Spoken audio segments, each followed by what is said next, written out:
ಸ್ನೇಹಿತರೆ ನಮಸ್ಕಾರ. ನಿನ್ನೆ ಒಂದು ಸುಪ್ರೀಂ ಕೋರ್ಟ್ ಇಂದ ಥಗ್ ಲೈಫ್ ಸಿನಿಮಾ ಕನ್ನಡ ವಿರೋಧಿ ಕಮಲ್ ಹಾಸನ್ ನಟಿಸಿರುವಂತಹ ಥಗ್ ಲೈಫ್ ಸಿನಿಮಾ ಕರ್ನಾಟಕದಲ್ಲಿ ಪ್ರದರ್ಶನಕ್ಕೆ ಬಿಡುಗಡೆ ಮಾಡಿಕೊಡಬೇಕು, ಅನುವು ಮಾಡಿಕೊಡಬೇಕು ಅಂತೇಳಿ ಸರ್ಕಾರಕ್ಕೆ ಸುಪ್ರೀಂ ಕೋರ್ಟ್ ಆದೇಶವನ್ನು ಮಾಡಿದೆ. ಸರಿ, ಕೋರ್ಟ್ ಆದೇಶ ಒಂದ್ ಕಡೆ ಬಿಟ್ಬಿಡೋಣ.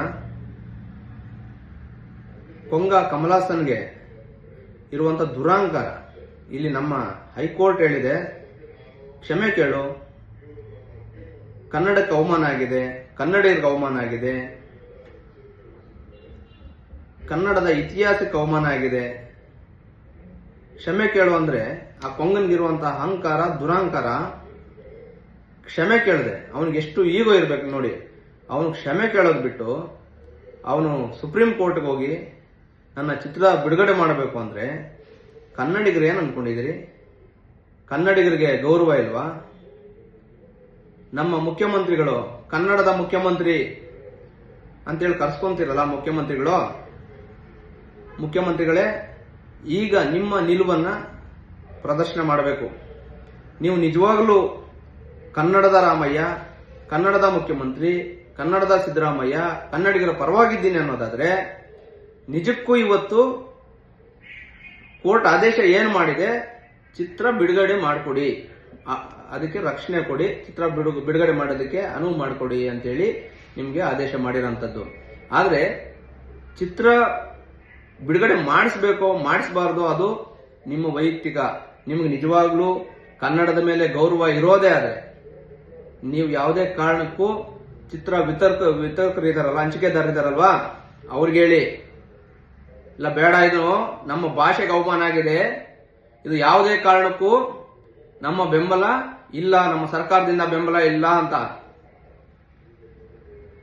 ವಿತರಕರಿಗೆ ನಾನು ಒಂದು ಕಿವಿ ಮಾತನ್ನು ಹೇಳ್ತೀನಿ. ನೀವು ಅನೇಕ ಚಿತ್ರಗಳಲ್ಲಿ ಇಲ್ಲಿ ದುಡ್ಡು ಮಾಡ್ಕೊಂಡಿದ್ದೀರಾ, ಲಾಸು ಮಾಡ್ಕೊಂಡಿದ್ದೀರಾ, ಬದುಕೋದಕ್ಕೆ ಎಲ್ಲ ತರ ಕರ್ನಾಟಕದಿಂದ ಸಹಾಯವನ್ನ ಪಡ್ಕೊಂಡಿದ್ದೀರಾ. ಇವತ್ತು ಕನ್ನಡಿಗರ ಕನ್ನಡ ಭಾಷೆಯ ಅಸ್ಮಿತೆಯ ಪ್ರಶ್ನೆ ಇದು. ಇವತ್ತು ತಮಿಳುನಾಡಲ್ಲಿ ಎಲ್ಲರೂ ನಟರೆಲ್ಲನೂ ತಮಿಳರ ಪರವಾಗಿದ್ದಾರೆ.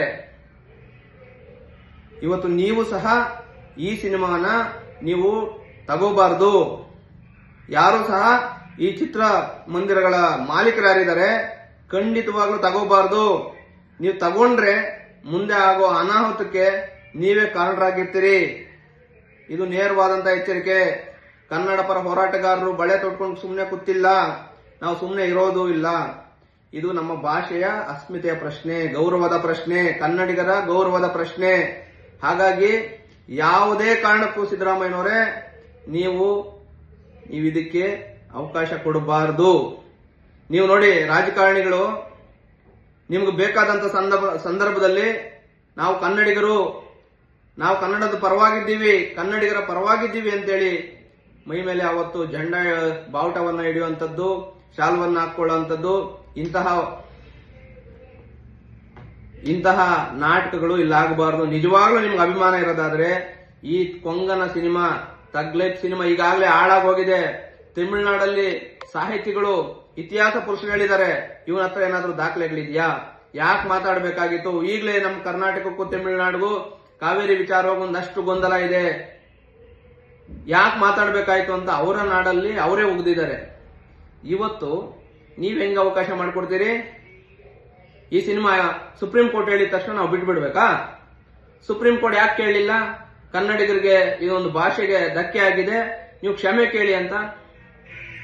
ಹಾಗಾದ್ರೆ ಹೈಕೋರ್ಟ್ ಕರ್ನಾಟಕದ ಪರವಾಗಿ, ಸುಪ್ರೀಂ ಕೋರ್ಟ್ ತಮಿಳರ ಪರವಾಗಿ ಅಂತ ನಾವು ನಿರ್ಧಾರ ಮಾಡಬೇಕಾಗತ್ತಾ? ಈ ಸಂದರ್ಭದಲ್ಲಿ ಕಾನೂನಿಗೆ ಗೌರವವನ್ನ ಕೊಡೋಣ. ನಮ್ಗಾಗಿರೋ ಅನ್ಯಾಯವನ್ನ ಯಾರು ಕೇಳೋರು? ಇವತ್ತು ಇಡೀ ಕರ್ನಾಟಕದ ಜನತೆಯಲ್ಲಿ ನಾನು ಮನವಿ ಮಾಡ್ತೇನೆ, ಆ ಸಿನಿಮಾ ಈಗಾಗಲೇ ಸೋತು ಸುಣ್ಣಾಗೋಗಿದೆ. ಯಾರು ಸಹ ಚಿತ್ರ ಚೆನ್ನಾಗಿಲ್ಲ ಅಂತ ಹೇಳಿದ್ದಾರೆ. ಚೆನ್ನಾಗಿದ್ರು ಚೆನ್ನಾಗಿಲ್ಲ ಅಂದ್ರೂ ಕನ್ನಡಿಗರು ಭಾಷೆಗೆ ಸಂಬಂಧಪಟ್ಟಂತ ವಿಚಾರವಾಗಿರೋದ್ರಿಂದ ಯಾರು ಸಹ ಚಿತ್ರಮಂದಿರಕ್ಕೆ ಹೋಗಬಾರ್ದು, ಬರೋದಕ್ಕೂ ಹಾಕೋದಕ್ಕೂ ಸಹ ಬಿಡಬಾರ್ದು. ಇಲ್ಲಿ ಚಿತ್ರ ಥಿಯೇಟರ್ ಅವ್ರಿಗೆ ಹೇಳ್ತಾ ಇದ್ದೀನಿ, ಮಾಲೀಕರಿಗೆ, ಯಾರು ಸಹ ಯಾವುದೇ ಮಲ್ಟಿಪ್ಲೆಕ್ಸ್ ಅಲ್ಲಾಗಿರ್ಬೋದು, ಥಿಯೇಟರ್ಗಳಲ್ಲಾಗಿರ್ಬೋದು, ಯಾರು ಸಹ ಈ ಚಿತ್ರವನ್ನ ಪ್ರದರ್ಶನ ಮಾಡಬಾರದು. ಮಾಡಿದ್ರೆ ಮುಂದೆ ಆಗುವ ಅನಾಹುತಕ್ಕೆ ನೀವೇ ಹೊಣೆಗಾರರು.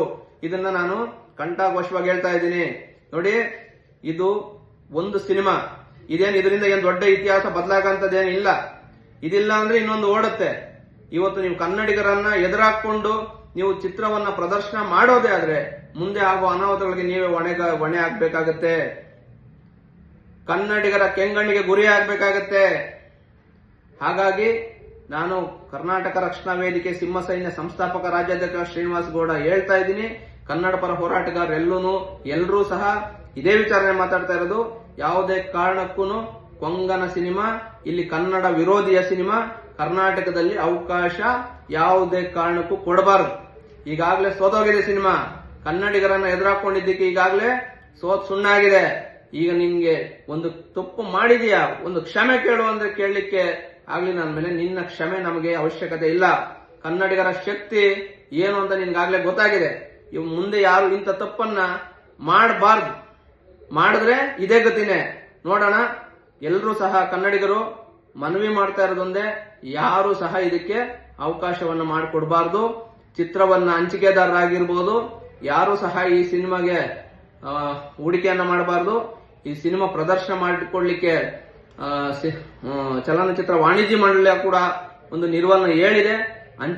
ಸುಪ್ರೀಂ ಕೋರ್ಟ್ ಆದೇಶ ಮಾಡಿದ್ರೆ ಏನಂತೆ, ಇಲ್ಲಿ ಬಂಡವಾಳ ಹಾಕೋರೆ ಬರ್ತಾ ಇಲ್ಲ ಅಂತ ಒಂದು ಹೇಳಿಕೆಯನ್ನು ನಾನು ಪತ್ರಿಕೆಗಳಲ್ಲಿ ನೋಡಿದೆ. ಹಾಗಾಗಿ ಇದೇ ನಿಲುವಲ್ಲಿ ಎಲ್ಲರೂ ಇರಬೇಕು. ಯಾರು ಸಹ ಮುಂದೆ ಬರಬಾರದು. ಮುಂದೆ ಈ ಕನ್ನಡದ ನಾಡು ನುಡಿ